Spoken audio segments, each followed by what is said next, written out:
All right, good evening, Westbury. Well, good whenever you watch this. We are very thankful that Dr. Tony Ecker is joining us, our church member. You may have seen him lead worship a few times here and there. He's also married to Laura Ecker, and they're the proud parents of a very young baby named Isla. So we're excited to meet her and be reunited sometime, but for the time being, we're all staying safe. I'll give a little bio, and then Tony's going to just share how we can maintain peace in our home if you've been feeling stuff build up. So Dr. Ecker received his Ph.D. in clinical psychology from Louisiana State University, and he's currently an assistant professor at Baylor College of Medicine and researcher with the Houston VA. His research and clinical interests focus on improving mental health care for individuals with co-occurring mental health disorders and substance, with a particular focus on anxiety and related disorders. And so I'm excited for the wisdom you're going to share with us. Excited is not the right word, this conversation I wish we didn't have to have, but I thought I would start by sharing that I've noticed that, full confession, my temper has been shorter. I've been getting irritated more easily the past couple weeks. I actually have seen it in, Sherry, my wife Susan, she's felt it too. And we've even seen it in our kids, at age 4 and 1, it feels like they're more irritable too. So why is that? What's going on? Yeah, well, first, Danny, I can join you in that confession, because I would say Laura and I have both been there as well, and it's something that I've noticed. And I've been thinking about this, and I think one of the first things is, no matter how this is impacting us, I know there's folks who are impacted in so many different ways by COVID-19, but all of our minds are full. Regardless of the personal toll, we're worried about the future, we're worried about the present. Even I've noticed that I've gotten frustrated just bringing groceries inside is now a process, and I'm worried about even getting things off of the boxes of cereal. That was just a worry we didn't have 3 weeks ago. So things that used to be mundane are now filling up our brain space in a new way. So I've just been thinking about how we've kind of got a certain number of cognitive resources, right? Our brains are awesome, but they can only do so much at a time, but they're doing a lot more. And so stress really amps us up. And you add to that some frustration that can kind of come with uncertainty, and it just gives us a little bit shorter fuses. So one thing that we can think about, and we'll probably get into this some later, is how can we help our fuses go a little bit longer? Another thing about the situation right now is that we're with our families a lot, which is an awesome and beautiful thing, but it's disrupted our rhythms and our roles in new ways. So our little breaks we might have had throughout the day, I've noticed, even my shortish commute where I would listen to a podcast for a few minutes, that's gone. The little things that I used to kind of have the me time are now not there. And so that just disrupts things, and it adds to kind of our brain needing more of those kind of resources to deal with what's going on with right now. Yeah. So it takes more effort on our part to do things that used to come more naturally, like be patient or think through consequences of our actions. Yeah. Well, given that social distancing is pretty much our reality for at least a month, if not longer, so how do we adjust? So this cognitive load it's on us, and it's not going away. So how do we adjust? So our homes are still places of love and refuge. Mm-hmm.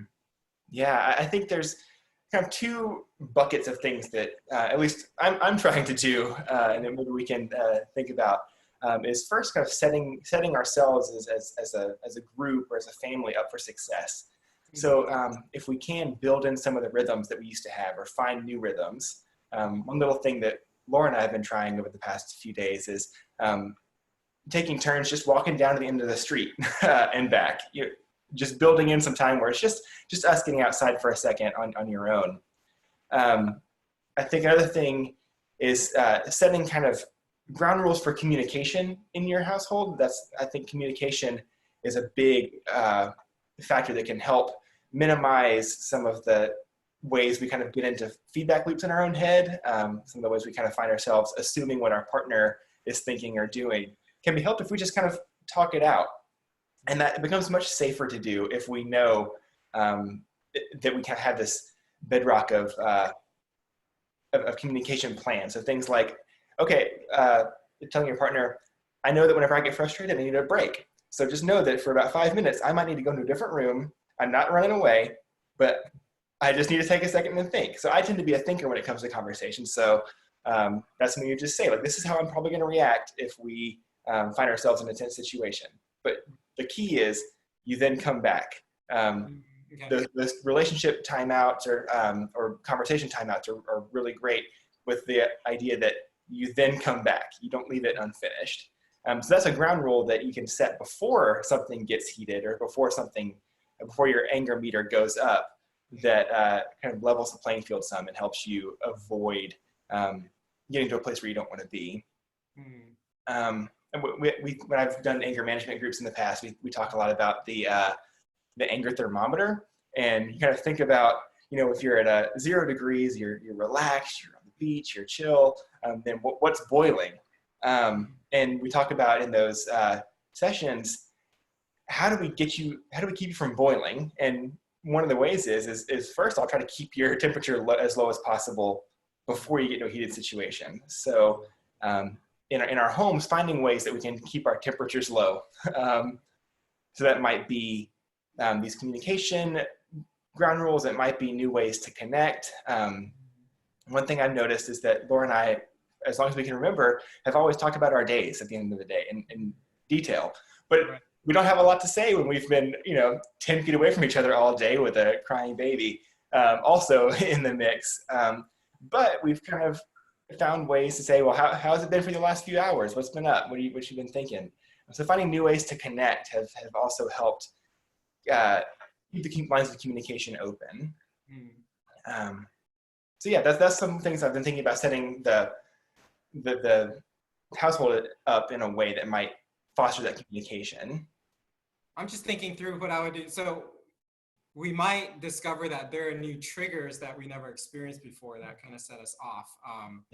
Is that like, how would you manage that? Like if it's or not, like if I notice something new that's making me upset, how would I kind of?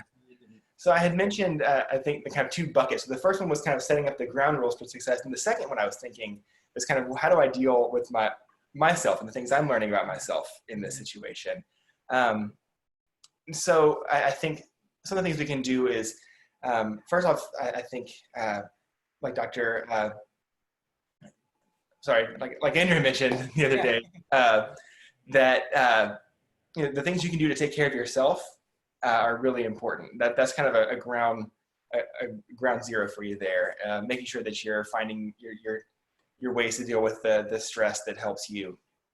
But I think the second is noticing, is kind of paying attention to the way you're feeling and the kind of triggers that you're having. We kind of think about that thermometer, and as you're going through your day, if you realize that, I'm getting close to boiling, what was that? What just happened? And take stock and then think, okay, what happened in that moment? What was going on right before then? What was I thinking? And I know for a lot of us that might be making assumptions or having black and white thinking. So a good one is, man, they always do this. This always happens. They're not caring about me. They don't listen to me. And we can think about those thoughts and examine it and think, well, is that all the way true? Does my partner really not care about me at all? Or they always do this. Is this something on purpose? Is my infant really trying to get on my nerves? Do they have that capability? No. But I think taking a second and when you can, slow down and just think through what's going through my mind. There's a lot of power in just stop doing a replay and going through it and thinking, what was I just thinking, and was that true? Mm-hmm. What about, so it happens, I blow up. How do you begin to sort of repair a rift that's kind of opened up? Yeah, that's a tough one. I think one thing this comes back to, for me at least, is communication. There's often a tendency to say, to kind of hope to just brush past that. I think owning that there was something that I reacted in a way that I'm not proud of, asking for forgiveness, and then asking your partner or your family member, what can I do differently next time? How can this work for you in a better way? And I think that the combination there of examining your own thoughts, kind of going internally and saying, okay, how can I react better? And communicating it out with your partner might be a good next step. So this is, I think you and we're both knowing the type of household we want to create and want to maintain. But recent reports have come out that domestic violence incidents have just skyrocketed. So what if someone's in a situation where they're unsafe and their partner is not interested in doing any of this type of work? What to do? Yeah, it's a real tragedy that this is one of the unintended consequences of the important life-saving measures that are there. The good news is that the resources that have been there for folks who are in these situations are still operating. They're essential. We've got there's some hotlines that really help people work through that. There's options for phone calls. There's a national hotline that we'll share that option. So these are groups that there's both local and national groups that will help pair you with a plan and people who can help support you in figuring out what the next steps would be. It's not always clear exactly what the next steps would be, especially in such uncertain and limited times. But the resources that have been there, the safety nets that have been there, are still operating. And of course, if someone is in a life-threatening situation like an emergency, 911 is still operating. Emergency services are still a good bet, and that's what kind of our standards are still the same right now for where to go. But I think other than those, I think also keeping in communication with people in your circle, if you can. Unfortunately, sometimes a part of domestic violence can be limiting social interactions, but to the extent that you can find ways to reach out to people who might also be able to reach out on your behalf. Yeah. And as Tony mentioned, we put 2 phone numbers and as well as a website. It's in our YouTube description below. Definitely use the resources if you're in that situation, and reach out to your church family, let them know, and we will do all that we can. I guess related to that, how can the church family kind of support, or just friends and loved ones, how can we support each other even if we're distant? How can we sort of try and even our tempers together? Yeah, I think it's being intentional about how we communicate with each other is kind of a new thing, and things that we used to save for in-person conversations and just maybe blow off in a text. We don't have that luxury to just bump into each other at church or around the neighborhood like maybe we used to. So if someone reaches out and asks how you're doing, I would encourage you to if you feel comfortable, have the conversation like you might in person, and also reach out to people with the expectation that you really do want to know how someone's doing. So we may use texts in new ways. We may use video chats in new ways. But I think being open with each other and open to receiving that community will be important. Yeah. This is a new one. I'm springing this question on you. Yeah. But what if I'm like trying to talk to my child and I'm thinking and she's irrational about what's happening. And I'm sure that's happening not just with children, sometimes with adults, where it's just, I mean, I might be biased, but I'm not getting through. Yeah. What do you mean by irrational? In what way? Oh, just like, if she's arguing about wanting to watch TV and like we try to bargain that out and she just like blows the gasket and just says no, and I'm just like, okay, this is not normal. Yeah. But I can't really reason with her, and I'm sure this is happening at multiple different age groups. Yeah. So I'm thinking about kind of we're all operating close to our boiling point. So things that maybe used to be more reasonable are less reasoning. We kind of think about in some of the anger management work that. Yeah, that's a good one. So how would we talk someone down from their, if they don't want to leave? Like, how do you talk, or do we just say, hey, why don't you leave the room, or I'll leave the room? Like, is that Yeah, what? that seems to be, when in doubt, separate yourself from a situation that could lead to something you might not be proud of, or you might not want to happen. And then that may be maybe more intense than maybe you were getting at about being irrational. But I think sometimes when emotions are involved, we have a really hard time thinking through things. This goes from 4-year-olds to 90-year-olds, and so finding ways to cool down, maybe. And I think this can help if we set up the kind of structures around this before we get to that point. So one potential way, and I'll might be to say, I've noticed that when we had the TV conversation, it goes differently. What if we start feeling those feelings, we take a second, we take some deep breaths, and then we can talk about TV. Might be one way, just setting the ground rules up ahead of time so that we can all be on the same page when it starts to get heated. Yeah. And that kind of goes back to the before is we're assuming that that everybody's on the same page wanting that. So there may be some different techniques in a moment where you haven't set those ground rules, and it might just be saying, look, we've got to take this time out right now. I'll be back in 5 minutes to talk about this more. I don't know if that gets at your question. It does. And I think we're modeling for younger people in our house, or we're just modeling for everyone else in our household what we're aspiring for. Yeah. Well, this has been helpful, but I was going to ask if there's any other insight you want to share while we look ahead at. Yeah. One thing that I've been thinking about with this is in our relationships and in our professional lives, there's a lot of expectations and a lot of